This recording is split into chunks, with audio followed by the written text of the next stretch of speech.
आए हैं सकरा पेठिया में, देखते हैं सब्जी क्या क्या मिल रहा है और अगले में वीडियो बने रहिए। देखिए आलू है, प्याज वाज है, गोभी है, केला है, टमाटर है, मिर्ची है और क्या क्या है इसके आगे।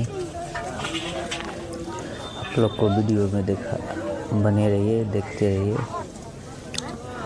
और देखिए यहाँ पे